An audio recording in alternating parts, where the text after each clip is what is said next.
How to get experience when no one is hiring you unless you have experience. The classic chicken or the egg situation that all of us go through when we graduate college or when we're trying to switch jobs and they're like, "Yeah, you need to already have experience." And you're like, "But like literally like if you don't give me a job, then how am I supposed to get experience?" You're just kind of stuck in this place. What do you do? I'm here to tell you what to do. Welcome back to Jerbs Explains It All. My name's Amina.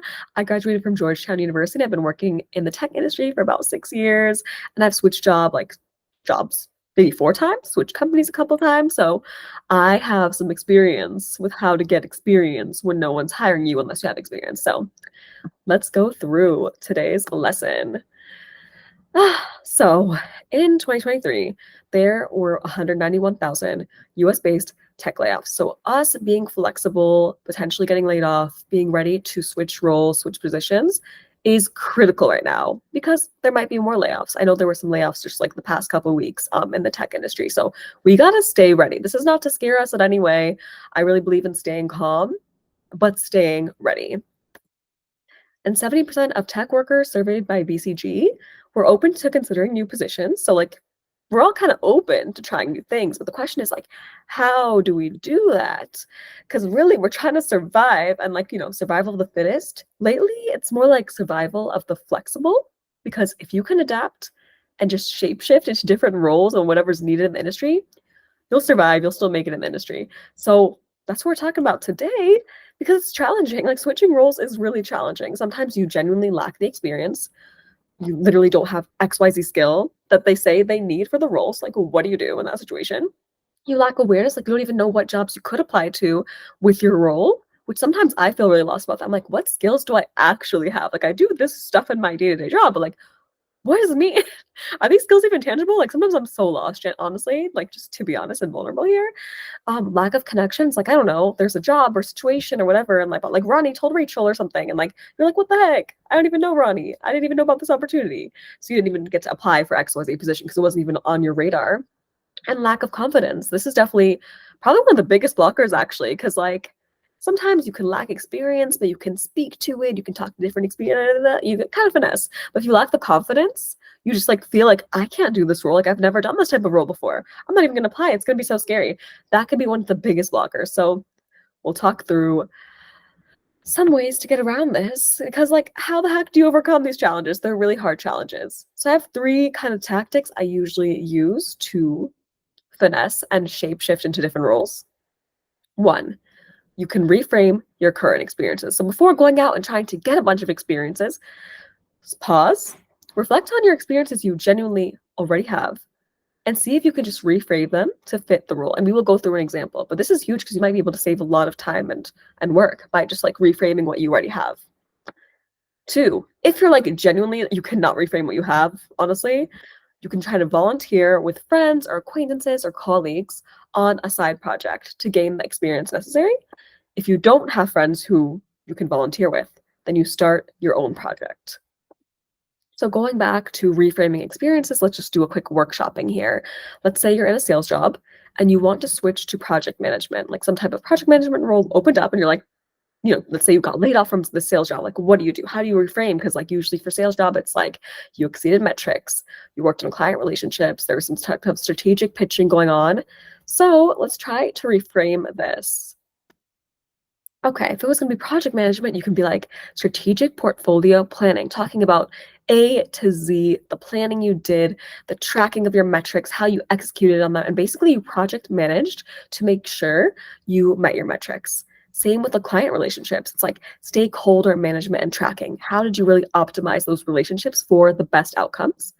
And strategic pitching could be more like product adoption optimization. So when you're pitching to these clients, how are you pitching? How did you plan this out? Did you think about seasonality? Did you kind of put a whole timeline together and tracker? Like all of the stuff is very applicable to project management. And just to give some more examples, so prioritization, trackers that you created and executed on, workflows that you streamlined, research and preparation that you did, stakeholder management, process improvements, like efficiency gains, feedback loops. success metrics, and so on and so on forth. Like basically whatever job you're trying to shift to, read the description really well and try to find things that you actually did in your current role or current experiences that you've had that could kind of fit that, and then find really good, strong stories that you could speak to during interviews.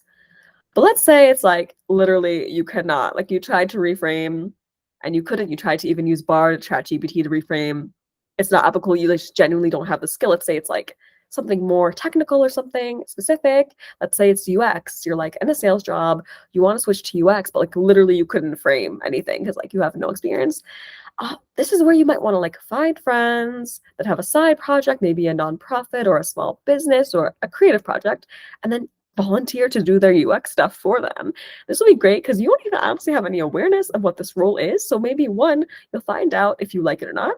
Two, you'll also find out if there's actually a genuine knowledge gap you need to close to apply to more UX jobs. So like maybe you actually have to get a certification or do an official training or just go on YouTube and try to do self-teaching.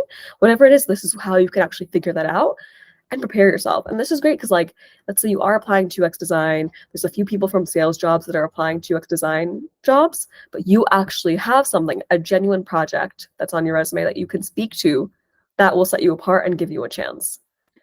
And then let's say like none of your friends, literally none of your friends have a project. You're like, dang, what do I do? Start your own. Before that though, figure out the skills you really want to develop that are going to be applicable to all the jobs you're applying to, and then start your own. Like if you have access to the internet, no excuses, honestly. Like you can start so much stuff just with a laptop and internet. You can create some type of website, some type of social impact or community service initiative. You can create a creative project. I genuinely have done all of this. Like I have a website, I have a social impact initiative, I have some creative stuff. I've used this in so many different ways, like applying from one role to the next, applying from one like community college to Georgetown, for example. I do this all the time. And it's great because I don't depend on just my core job to give me experiences for my next job. I'm always plotting, trying to add more skills that I want to do more of, even in my side projects. And then interviews, I totally can talk to them during the interviews, even though it's not my core job I'm getting paid for. I do this all the time, so highly recommend. And I won't lie to you, it does take a lot of effort because you really have to think about this deeply, put in the work, whatever it is, but it's worth it if you really want long-term success and you're trying to pivot. Now, that is all. So just to review, again, you can either reframe, volunteer, or start your own project. So basically next time we're going to talk about how to optimize the job search and opportunities in 2024. I just know there's a lot of layoffs and everyone's really stressed. So I'm trying to help everyone out and just make sure we're all ready, honestly, even myself, because you never know what will happen in the future. But yeah, if this is helpful to you, please subscribe and like, and then just let us know what might be helpful in the future for more content. Feel free to comment too if you have any questions.